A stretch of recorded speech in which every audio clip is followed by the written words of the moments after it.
하나님의 말씀은 사도행전 3장 1절부터 10절까지 말씀입니다.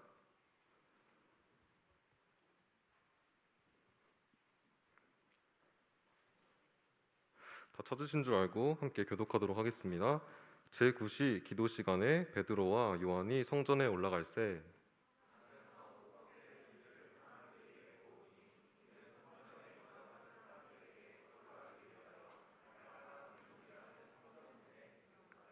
그가 베드로와 요한이 성전에 들어가려 함을 보고 구걸하거늘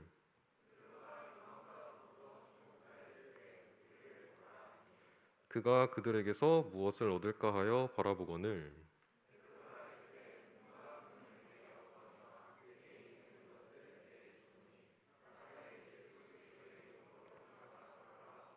오른손을 잡아 일으키니 발과 발목이 곧 힘을 얻고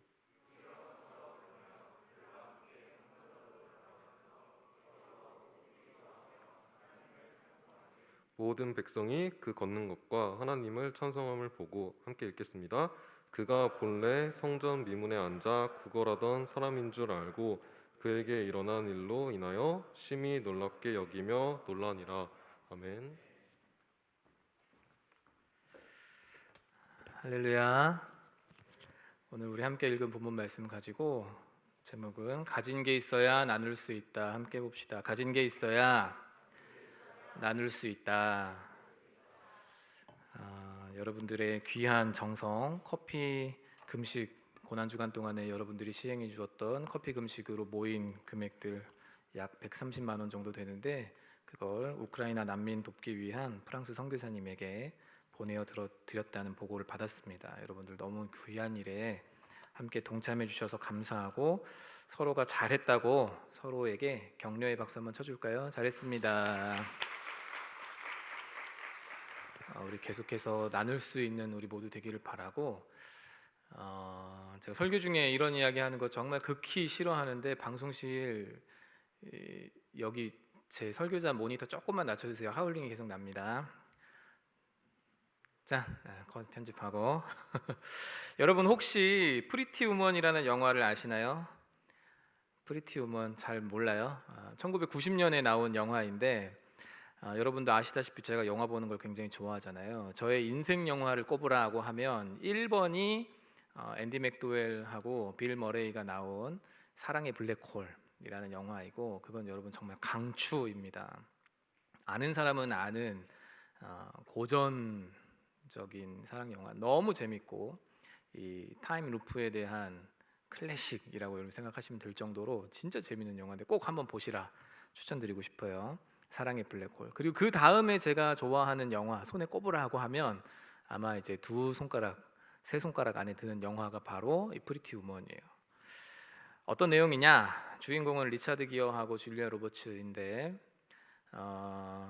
이 영화의 내용은 아무것도 갖지 못한 한 여인이 우연한 기회에 백만장자인 사업가를 만나서 일주일을 함께 이제 지내게 됩니다. 그러면서 겪게 되는 이야기들, 그리고 그 시간들로 인해서 서로에게 찾아온 변화들, 이제 이런 것들을 이야기하는 단순 로맨틱 코미디 영화인데, 또 굉장히 시사하는 바도 많고 생각할 바들도 많고 되게 좀 예쁘고 아기자기하고 재미있는 그런 영화이죠.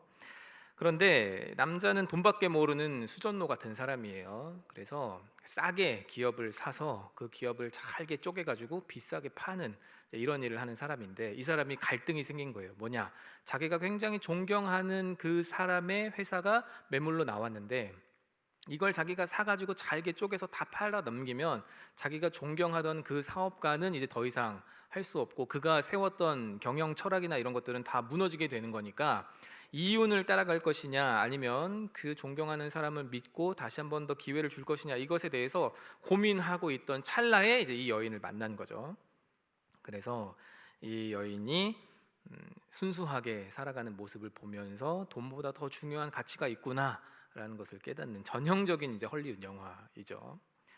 이 영화에서 가장 유명한 장면은, 아마 영화를 안 보셨어도 한 번쯤은 다 보셨을 거예요. 요즘도 많이 오마주 되고 있는데, 남자 주인공이 벤치에 앉아 있고 소파에 앉아 있고, 여자 주인공은 막 점원들이 가져다 주는 옷을 이렇게도 입어보고 저렇게도 입어보고 막 노래 나오면서, 그럼 남자 주인공이 이러면 또 가갖고 다시 바꿔 입고, 또 이러면 또 다시 바꿔 갖고 입고, 이러면 막 오케이 하고 막 서로 좋아하는, 여러분 뭔지 아시겠죠? 제가 영상으로 한번 준비해 갖고 같이 보시죠 하려고 했는데 너무 좀 선정적인 부분이 많아서 주일 예배에는 어울리지 않는 것 같아 뺐습니다. 자, 그런데 그 일 있기 전에, 이 장면이 나오기 전에 무슨 일이 일어났냐면, 이 거액을 주무르는 사업가가 자기와 일주일간 함께하게 된 이 여자 주인공 비비안이에요. 이름이 비비안에게 격식 있는 자리에 식사를 함께 해야 하니 격식 있는 옷을 좀 갖춰 입고 오면 좋겠다고 해서 거액의 돈을 줍니다. 그래서 이 여인이 그 돈을 가지고 베버리힐즈 명품 로데오 거리로 가요. 가면 막 구찌, 뭐 루이비통, 프라다 막 이런 매장들이 즐비해 있죠. 거기 중 한 군데를 들어가서 자기가 이브닝 드레스를 하나 사려고 한다고 해서 딱 들어왔는데 가격이 얼마냐고 물어보니까 행색이 초라하고 남루한 그 여인을 보고 매장 직원들이 되게 무시를 하는 거예요. 이거 얼마요? 매우 비싸요. 저 돈 있어요? 있겠죠. 그런데 당신이 가진 돈으로는 살 수 없을 만큼 너무 비싸요. 이제 이런 식으로 무시하는 거예요. 문전박대를 당했어요. 그래서 이 여자가 홀대를 받고 돌아와서 어찌저찌 해가지고 호텔 매니저에 의해서, 지배인에 의해서 옷을 갖춰 입고 이제 식사 자리를 갔다가 돌아와서는 그 얘기를 하는 거예요. 남자 주인공에게, 에드워드인데, 에드워드, 여차저차해서 이런 일이 있었습니다 라고, 이제 오늘 내가 굉장히 무시를 당했다. 당신이 준 돈으로도 하나도 살 수 없었다. 나 분명히 돈 있었는데 하나도 못 샀다 얘기를 하니까 에드워드가 화가 났어요. 다음날 딱 이제 장면이 전환이 되면서 이 남자가 여자를 데리고 똑같은 베버리 힐즈 명품 로데오 거리를 갑니다. 가는 곳마다 직원들이 와가지고 어서 오십시오 하고 막 아부를 떨고 아첨을 떨고 이 옷도 주고 저 옷도 주고 피자도 먹어보라고 막 이렇게 해요. 엄청 선대를 하는 거죠. 자, 그러고 나니 이 여자 주인공이 옷을 살 만큼 다 사고 쇼핑을 마친 다음에 가는 길에 어제 자기를 문전박대했던 그 가게로 들어가요. 달라진 모습이니까 못 알아봅니다. 직원들이, 매장 직원들이. 그러면서 저 어제 왔었던 사람인데 기억나세요? 하니까 당연히 기억을 못하죠. 하고 있는데 그 직원에게 이렇게 물어봐요. 당신은 옷을 판매하면 커미션을 받죠? 받는데요. 옷을 쫙 보여주면서 어제 당신은 그 실수로 이 많은 커미션을 못 받게 되었네요 하면서 휙 가버려요. 나름 이제 사이다 전개인 거죠. 제가 이 얘기를 갑자기 왜 하느냐, 여러분 돈에 이름표가 써 있는 것도 아니고, 그죠? 왜 그녀 혼자 갔을 때는 돈이 있어도 문전박대를 당하고 홀대를 당했는데 왜 남자 주인공이랑 함께 가니까 친절한 대접을 받고 모두에게 환영을 받고 그리고 즐겁게 쇼핑을 할 수 있는가? 남자와 여자의 차이입니까? 그렇지 않아요. 여러분들이 영화를 보시면 그 답이 아주 선명하게 나옵니다. 남자 주인공 에드워드는 딱 봐도 돈 쓸 줄 아는 사람 같이 보여요. 고급 슈트를 입고 멋있게 머리를 넘기고 돈을 팍팍 쓸 듯한 분위기를 풍기면서 다닙니다. 근데 여자 주인공 비비안은 달라요.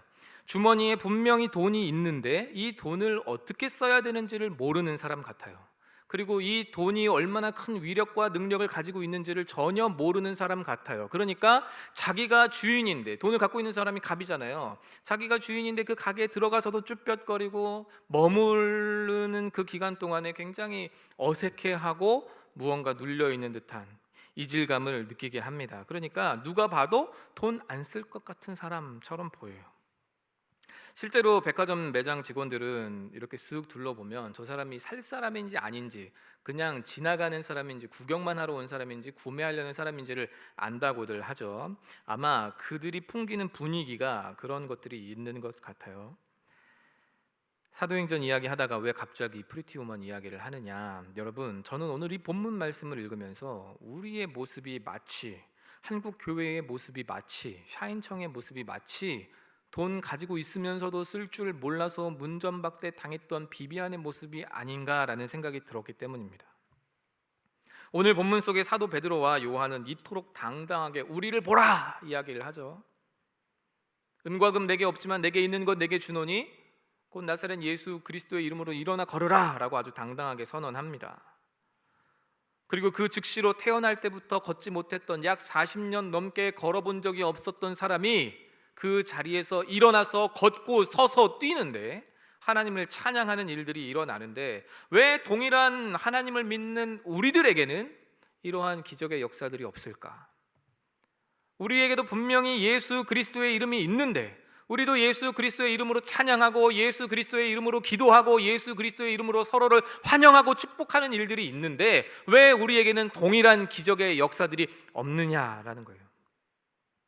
어째서 21세기 조국 교회의 현실은 이토록 암담하며 참담한 것일까요? 그런 생각이 들었어요, 본문을 읽다가. 그래서 내린 결론은 우리가 비비안이구나.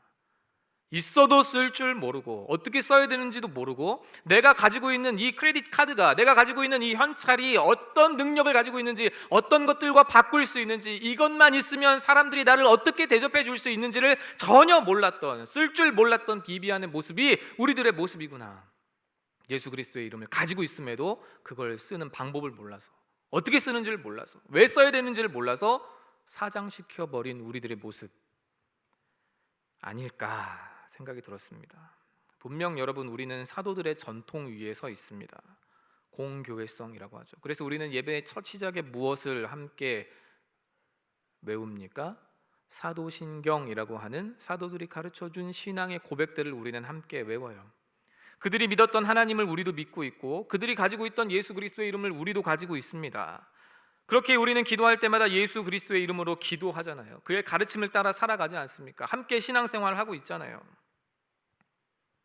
그리고 그분의 교훈을 동일하게 받아들여서 그리스도를 믿는 믿음으로 하나님의 택한 백성이요 구원받은 하나님의 사람들이 다 되지 않았습니까?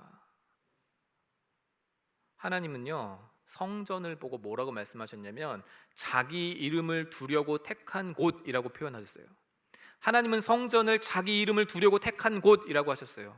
신약 성경의 성전은 건물이 아니라 믿는 우리들이라 하셨어요. 그러면 우리는 하나님의 이름이 거하려고 하나님이 특별히 부른 사람들이 되는 거예요. 예수 그리스도의 이름은 바로 여러분 안에 있는 것입니다. 예수 그리스도의 이름은 여러분이 예수 그리스도를 믿을 때에 여러분에게 이미 주어졌어요. 그 이름의 권세와 권능과 능력은 이미 여러분의 것이 되었습니다. 그런데 왜 우리를 통해서는 이 이름의 권능이 발현되지 않을까? 현실을 이기고 극복하고 변화시키는 것이 아니라 왜 늘 바쁜 일상과 업무에, 현실의 어려움에, 미래에 대한 불안함에 짓눌려 우리는 살아가고 있는 것일까? 우리에게 그리스도의 이름이 없기 때문입니까? 아닙니다.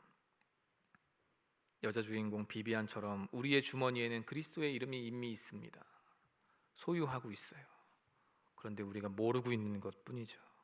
공동체 가운데 이미 그리스도의 이름이 허락되었습니다. 여러분 안에 이미 그 이름의 권세가 주어져 있어요. 그런데 왜 나타나지 않는가? 왜 발현되지 않는가? 우리가 어떻게 쓰는 줄을 몰라서 그렇고, 우리가 못 쓰게 되었기 때문에 그래요. 오늘은 우리가 함께 이 본문 말씀을 살펴보면서 왜 우리에게는 그리스도의 이름이 나타나지 않는가, 그리고 어떻게 하면 그리스도의 이름으로, 그 권능으로 살아갈 수 있는가, 함께 본문 말씀을 통해 살펴보도록 하겠습니다. 오늘 본문에 따르면 사도 베드로와 요한은 제9시 기도 시간에 예루살렘 성전으로 갔어요. 당시 경건한 유대인들은 하루에 정해진 시간마다 성전에서 혹은 성전을 향하여 기도했기 때문에 이 베드로와 요한이 경건한 유대인들처럼 함께 기도 생활을 했다라는 걸 알 수 있죠. 그런데 성경에 나오는 시간들은 항상 더하기 6을 해야 우리가 지금 살고 있는 시간대하고 딱 맞아요. 그러니까 제9시 기도 시간은 플러스 6을 하면 몇 시죠? 오후 3시예요. 오후 3시. 오후 3시에 이들은 기도하러 성전으로 올라가고 있었습니다. 그런데 올라가는 길에 한 사람이 눈에 띄어요. 그 사람은 누구냐? 성경은 그에 대해 말하기를 나면서부터 걷지 못한 사람이다 라고 말하고 있습니다. 이 사람은 혼자의 힘으로 일어서 본 적도 없고 혼자의 힘으로 걸어가 본 적도 없는 사람이에요. 그래서 이 사람 어떻게 살아가느냐? 주변에 있는 사람들이 이 사람을 들쳐 업고 메고 성전 앞에다가 내려다 주면 그 자리에서 구걸하는 거죠. 지금도 여러분 이 무슬림들이, 이슬람교를 믿는 사람들이 자기들끼리 이제 진행하는 라마단이라는 기간이 있잖아요. 그럼 라마단 기간에는 메카를 향해서 엄청나게 많은 사람들이 순례객으로 온단 말이에요. 그때 메카 앞에서 구걸하는 그 자리가 핫스팟이랍니다. 엄청난 돈을 벌 수 있대요. 왠지 뭐 가자 막 이런 말 할 것 같죠? 그러지는 맙시다. 자존심이 있잖아 우리도. 실제로 구제하는 것이 유대인들에게도 지금 무슬림들에게도 굉장히 경건 활동에 있어서 중요한 요소였기 때문에 성전을 향해 들어가고 나가는 사람들은 하나님께 잘 보이려는 요량으로 경건한 사람으로 살고 싶은 목적으로 구걸하는 사람들에게 적선하는 일들이 많았대요.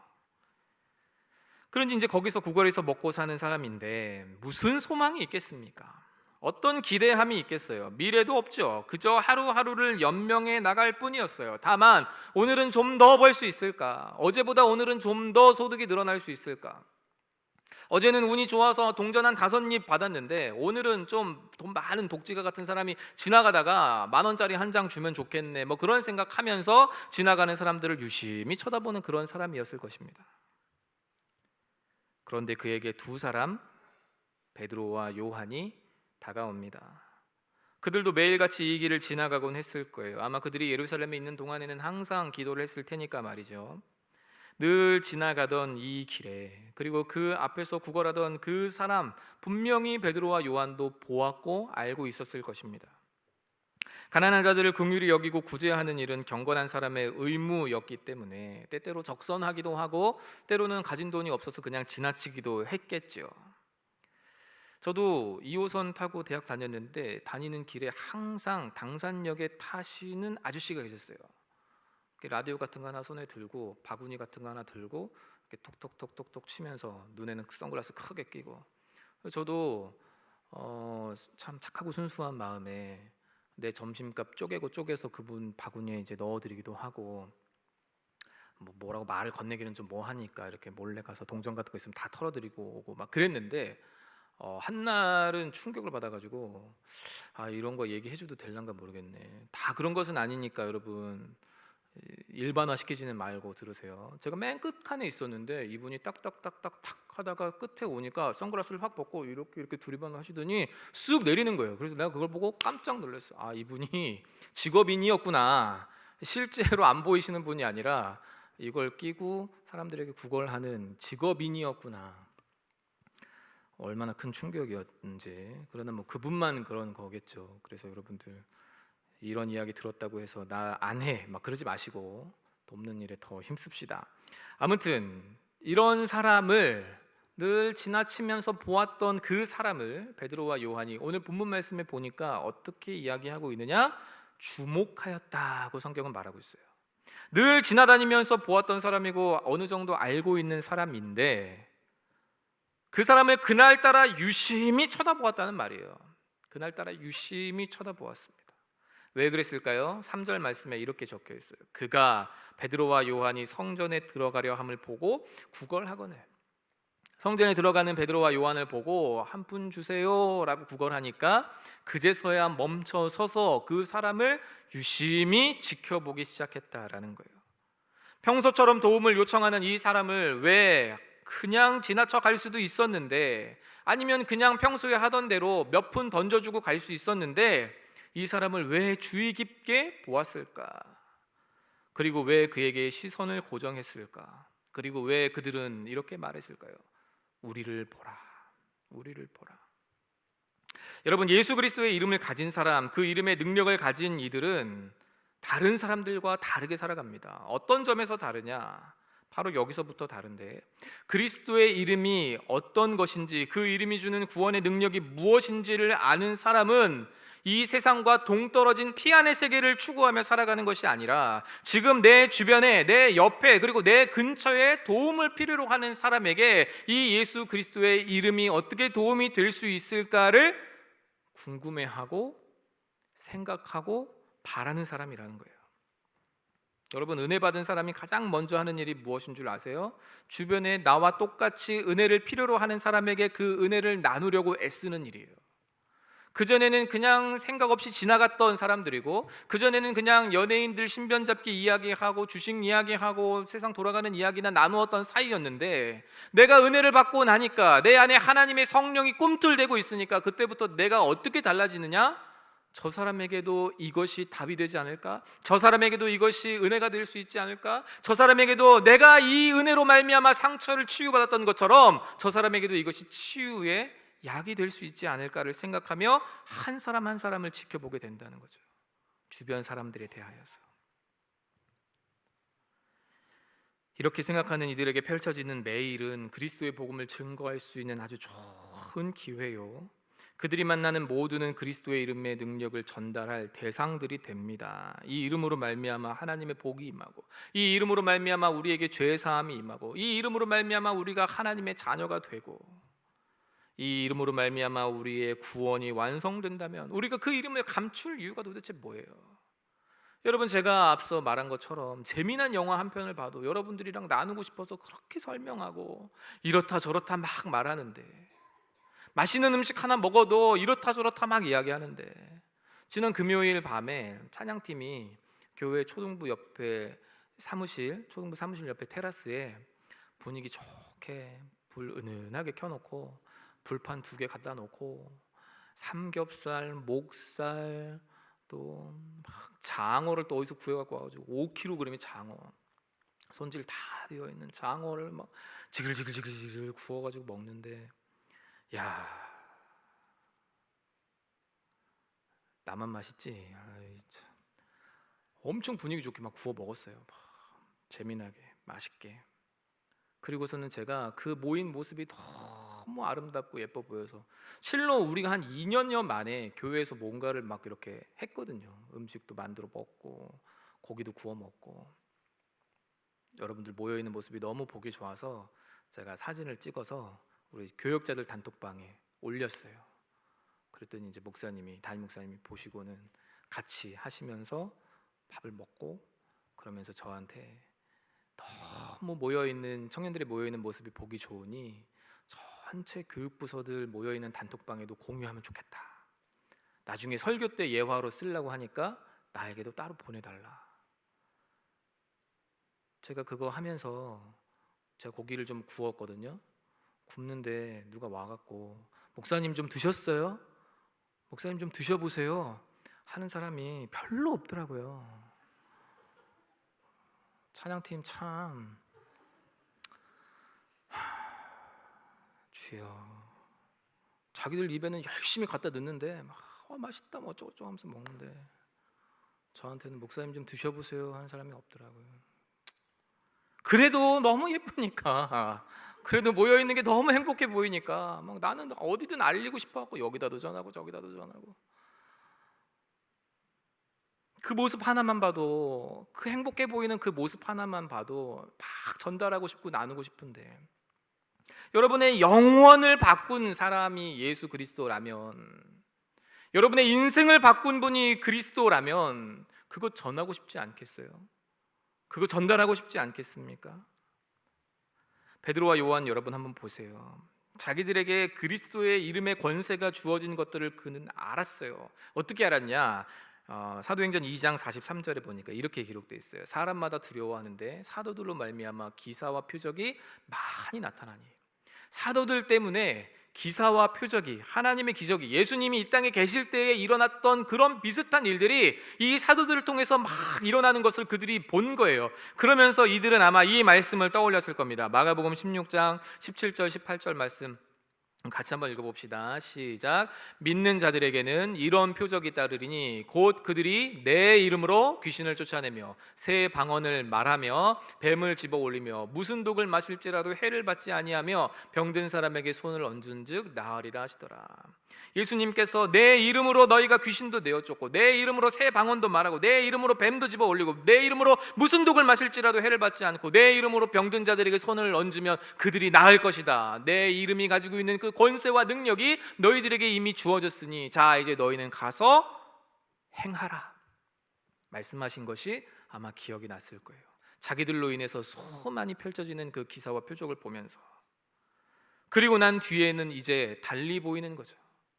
그 능력이 내 안에 있음을 발견하니까, 내가 그 이름의 능력을 소유했다는 것을 알게 되니까 이제는 다르게 보이는 거예요. 예전에는 그냥 동전 하나 던져줬어야 되는 그런 구걸하는 사람이고, 내가 적선해줘야 되는 그런 대상이었는데, 그 이름을 소유하니, 영혼에 대한 답을 소유하니, 저 사람의 문제는 단지 먹고 사는 문제가 아니고, 저 사람의 문제는 지금 얼마를 가지고 있느냐의 문제가 아니라, 저 사람의 문제는 하나님을 떠난 문제요, 저 사람의 문제는 죄 가운데 묶여있는 문제요, 저 사람의 문제는 사탄이 저 인생을 지금 붙잡고 있는 문제구나 라는 것을 알게 되는 거예요. 그래서 그가 이렇게 말하는 겁니다. 은과 금 내게 없거니와 내게 있는 것 내게 주노니 나사렛 예수 그리스도의 이름으로 일어나 걸어라. 주 안에서 사랑하는 여러분, 가지면 보입니다. 답을 가지면 보여요. 알게 되면 보여요. 그래서 주목해서 보는 거예요. 예수의 이름의 능력과 그 권세와 권능이 무엇인지, 내가 소유하고 있는 이 예수님의 능력이 무엇인지 알게 되니까 이제 다르게 보이기 시작한 거죠. 그래서 주목했던 겁니다. 주 안에서 사랑하는 여러분, 과연 우리는 무엇을 주목하며 살아가고 있습니까? 여러분이 주목하는 바는 무엇입니까? 혹시 우리도 모르는 사이에 은과 금을 바라며 거기에 시선이 고정되어 있지 않습니까? 혹은 치유의 능력을 보인 사도들을 바라보며 이들이 보인 권능과 경건을 주목했던, 나중에 12절에 가면 이 사람들이 나옵니다. 그런 유대인들 같지는 않습니까? 그 사람들처럼 스타 목회자들을 바라보고 유명한 인사들 바라보면서 나도 저들처럼 되어야지 이러며 살아가고 있지는 않습니까? 요한일서 2장 16절에 사도 요한은 하나님으로부터 오지 않은 이 세상의 것들 중에 하나로 무엇을 꼽았냐? 안목의 정욕을 꼽았어요. 안목의 정욕. 근데 이 안목의 정욕을 새 번역은 뭐라고 번역했느냐? 눈의 욕망이래요. 눈의 욕망. 눈으로 짓는 죄. 주 안에서 사랑하는 여러분, 여러분들은 무엇을 바라보며 살고 있어요? 무엇에 주목하며 살고 있습니까? 그것을 통해 내가 예수 그리스도의 이름의 그 권세와 능력을 소유하고 있는지 소유하고 있지 않은지를 한번 점검해 보십시오. 무엇을 얻을 수 있을까 해서 자신을 바라보며 구걸하는 이 사람에게 사도 베드로는 이렇게 말을 합니다. 6절에 베드로가 이르되 은과 금은 내게 없거니와 내게 있는 이것을 내게 주노니 나사렛 예수 그리스도의 이름으로 일어나 걸으라. 그는 자신에게 약속된 이 그리스도의 이름의 권세를 나누어 주기를 원했어요. 그래서 나중에 베드로는 이 모든 되어진 일에 대해서 이렇게 말을 합니다. 16절 말씀인데요, 우리 같이 한번 읽어봅시다. 시작. 그 이름을 믿음으로 그 이름이 너희가 보고 아는 이 사람을 성하게 하였나니 예수로 말미암아 난 믿음이 너희 모든 사람 앞에서 이같이 완전히 낫게 하였느니라. 그가 그리스도의 이름이, 내가 소유하고 있는 그 그리스도의 이름이 구원의 이름이요 능력의 이름이요 하나님의 권능의 이름인 이 예수 그리스도의 이름이 이것을 이루어냈다. 그 이름을 믿는 믿음이 이것을 이루어냈다. 이렇게 말을 하고 있는 거예요. 자, 그럼 여러분들은 아마 저에게 이렇게 반문하겠죠. 목사님, 우리도 다 가지고 있다면서요. 우리도 그 이름의 능력에 대하여 알고 있고, 우리 또 믿고 있고, 우리도 소유하고 있는데, 그런데 왜 우리에게는 이런 일들이 나타나질 않습니까? 우리도 다 믿고 있습니다. 그런데 왜 우리에게는 여전히 나타나질 않습니까? 우리가 다른 것들에 주목하고 있다고요? 우리도 예수님 바라보고 있어요. 우리도 하나님 바라보고 있어요. 그런데 왜 우리에게는 여전히 나타나고 있지 않나요? 저는 오늘 본문 말씀 7절이 바로 그들과 우리의 가장 큰 차이점이라고 생각합니다. 우리 7절 말씀 같이 한번 읽어볼까요? 시작. 오른손을 잡아 일으키니 발과 발목이 곧 힘을 얻고. 나사렛 예수 그리스도의 이름으로 일어나 걸으라 하고 지켜보지 않았어요. 예수 그리스도의 이름으로 일어나 걸으라 라고 말하고, 자 언제 일어나나 한번 보자 하고서 바라보고 있지 않았어요. 일어나 걸으라 선언하고 일어나 걸으라, 이건 명령문입니다. 사실 명령하고 난 뒤에 베드로가 한 행동은 무엇입니까? 오른손을 잡아 일으켰어요. 당연히 일어날 것이라 믿고 그를 붙잡고 일으켜 세운 것입니다. 한 번도 일어나 본 적이 없고 한 번도 걸어본 적이 없는 사람을 갑자기 가가지고 자 일어나세요, 잡고 일으켜 봅시다, 영차. 얼마나 큰 무례입니까 여러분. 사실 생각을 해보세요. 그 사람 입장에서는 무례함이에요. 근데 이게 일어났으니 망정이지 안 일어났으면 어쩔 뻔했어요? 그런데 베드로는 지금 무엇을 믿고 있었던 거죠? 나사렛 예수 그리스도의 이름으로 일어나 걸으라는 그 명령이 당연히 성취될 것을 믿고 있었던 거예요. 당연히 이루어질 것을 믿고 있었던 것입니다. 그래서 그는 무엇을 했느냐? 그 당연한 믿음에 따라 행동을 보이는 거예요.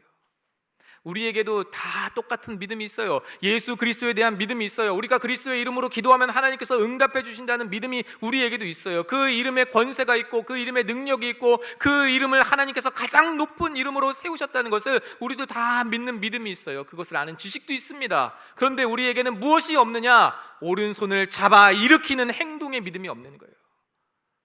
그게 참이라면, 그 믿음이 진실이라면 우리는 그 믿음을 따라 행동하는 것으로 나아가야 되는데, 베드로는 그것을 믿는 믿음으로 그 사람을 잡아 일으키려고 세웠는데, 우리는 변화되기 시작하면 움직이겠다, 달라지기 시작하면 동참하겠다, 무언가 확실한 하나님의 사인이 나타나면 내가 그제서야 올인하겠다, 방관하고 있어요. 여러분, 착각하면 안 됩니다. 말씀을 제대로 보아야 됩니다. 언제 그 사람의 발과 발목에 힘이 생겨서 그 사람이 그 자리를 딛고 일어설 수 있었냐? 그것은 바로 오른손을 잡아 일으키니 곧 발과 발목에 힘이 생겼더라고 성경은 기록하고 있어요. 여러분이 입술로 고백하는 그 예수 그리스도, 여러분이 믿는다고 말하는 그 예수 그리스도, 여러분 그렇다면 그 예수 그리스도의 이름을 믿는다면, 권세와 권능을 믿는다면 이제 그 믿는 믿음에 따른 행동들이 나와야 됩니다. 왜 믿는다고 말하면서 기도하지 않습니까? 왜 믿는다고 말하면서 전달하지 않습니까? 왜 믿는다고 하면서 자랑하지 않습니까? 왜 믿는다고 하면서 그를 위해 살지 않습니까? 안 믿기 때문이에요. 안 믿기 때문. 믿음은 행함으로 증명이 되고, 믿음은 행할 때 완성되는 것입니다. 올 초에 모든 것이 회복되어져 가니까 이제 우리 청년부가 이 지역과 함께 지어져 가자, 특별히 우리는 캠퍼스들 사이에 존재하니 캠퍼스들과 함께 지어져 가자 목표를 세웠어요. 그렇죠? 그리고 함께 지어져 가는 것에 대해서 선언하고 비전을 선포하고 어떻게 하면 좋을까 고민하던 차에 마침 숭실대학교하고 소그룹 채플이라는 좋은 교감거리들이 생겨서 그것을 통해 우리가 기숙사에 전도 물품을 전달하면 좋겠다, 그런 생각을 하게 됐어요. 그래서 한번 접촉을 해보니 그쪽에서 방역 문제를 이유로 들어서 우리에게 안 될 것 같다 이야기를 하더라고요. 뭐가 그렇게 어려운가. 그러다가 이제 방향을 틀었어요. 그게 안 되면 우리 플랜 B로 하자. 제가 늘 삼각김밥 할 때마다, 예전에 우리 함께 삼각김밥 열심히 많이 만들었잖아요. 그거 할 때마다 늘 생각했던 게 두 가지가 있었는데, 첫 번째는 기숙사 앞에서 해야 되는데 하고, 두 번째는 숭실대학교 1번 숭실대 전철역 1번 출구 앞에서 해야 되는데 였어요. 왜냐면 그 아침에 이 위에 사는 혼자 사는 청년들이 학교로도 우 내려오고, 지하철 타고 출근하려고 우 내려오거든요. 마을버스 타려고 또 우 내려오고.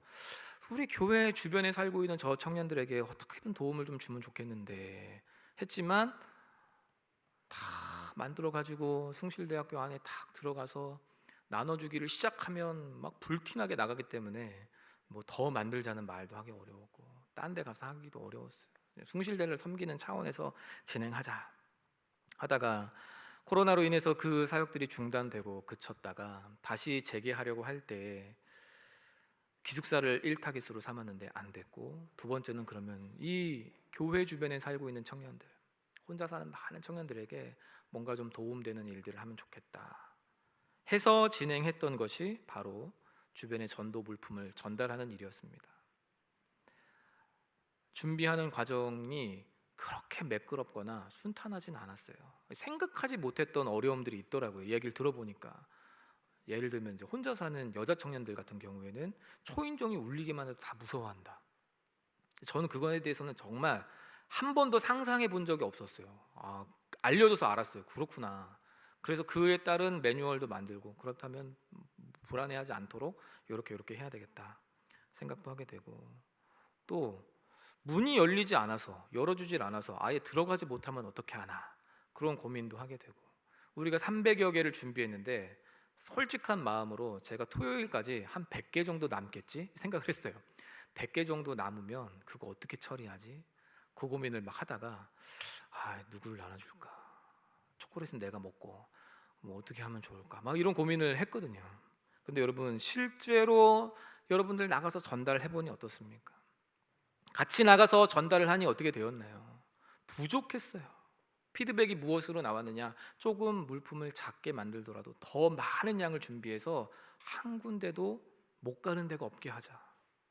또 어떤 청년들은 우리가 이번에 이 구역을 맡아서 진행을 했는데 다음 학기에도 또 한다면 우리가 동일한 곳을 해서 반복적으로 들어가며 기도하고 마음으로 품고 싶다.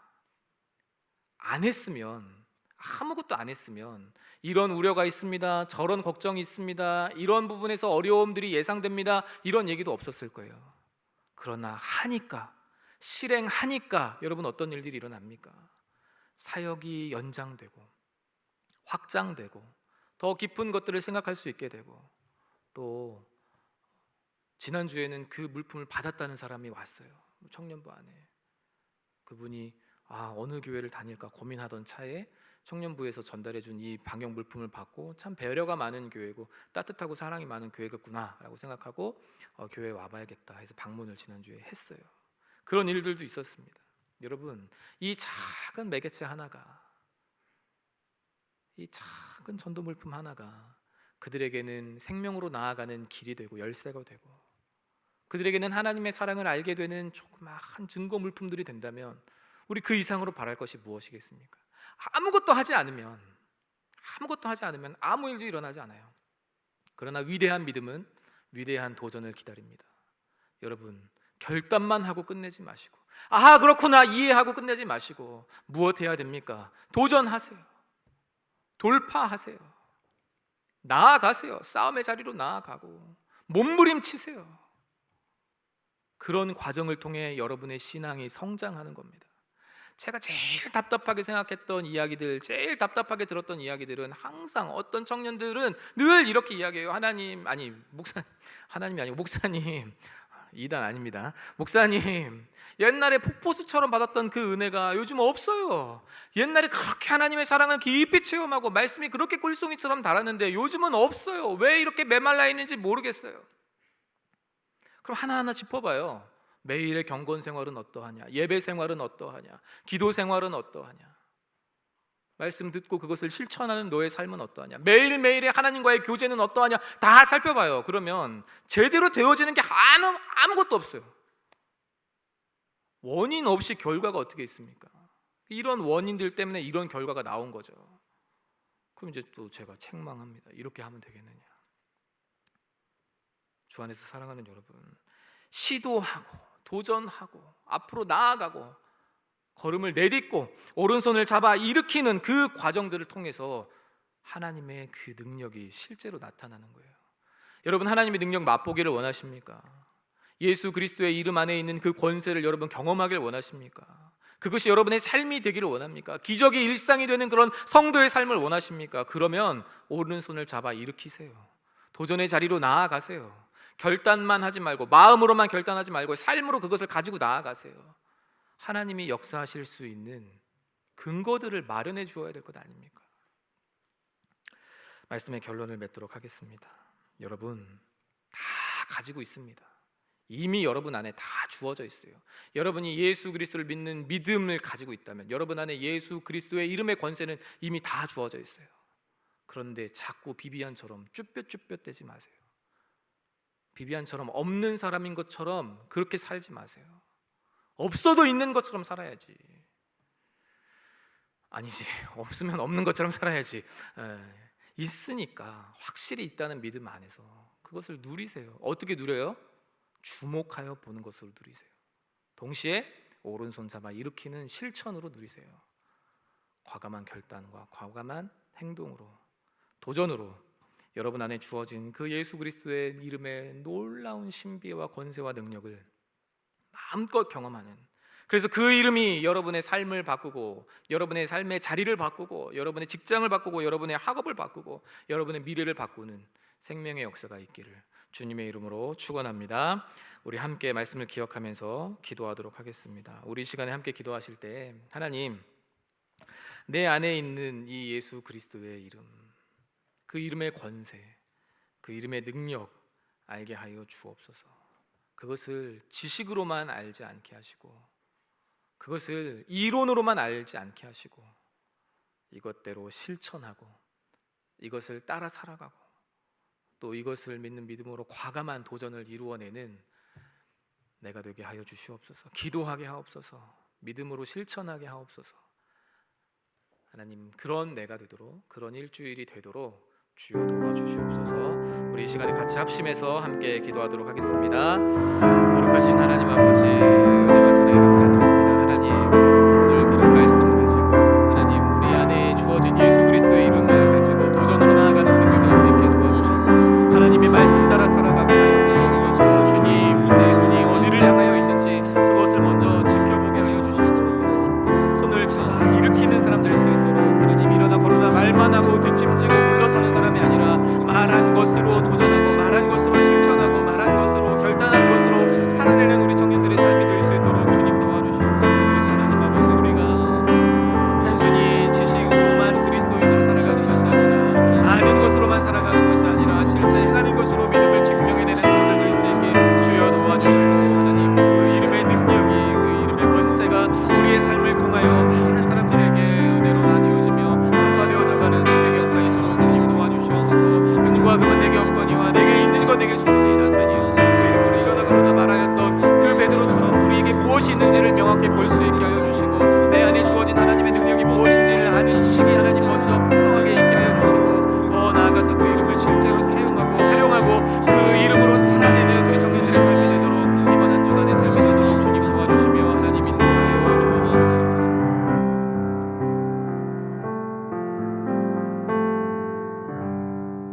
살아계신 하나님, 우리의 눈이 은과 금에 너무 빼앗겨 있어서 우리의 눈이 매일매일 힘든 하루하루의 삶에 너무 고정되어 있어서 우리의 눈이 하나님의 말씀이 아닌, 하나님의 사랑이 아닌, 하나님의 역사가 아닌 내 계획과 내 바램과 내 욕망에 너무 가득 채워져 있어서 우리 안에 있는 그리스도의 이름이 거할 곳을 잃고 그 이름의 능력이 실현될 기회를 잃고 있지는 않은지요. 하나님, 우리를 기억하여 주시고 긍휼히 여겨 주셔서 우리가 더욱더 하나님의 말씀을 주목하게 하여 주시고, 또 하나님께서 일하실 것들을 주목해 볼 수 있게 주여 도와주시고, 또 우리 안에 있는 주의 이름의 권세를 도전적으로 사용하고 실천하고 행함으로 하나님, 우리가 이론으로서만 그리스도인이 아니라 실제 삶으로 행하는 믿음으로 그리스도인답게 살아갈 수 있도록 주여 도와주시고 인도하여 주시옵소서. 오늘도 우리를 복되게 하시고 한 주간도 우리 청년들을 붙잡아 주실 아버지 하나님께 감사드리며 살아계신 우리 주 예수 그리스도의 이름으로 기도드립니다. 아멘.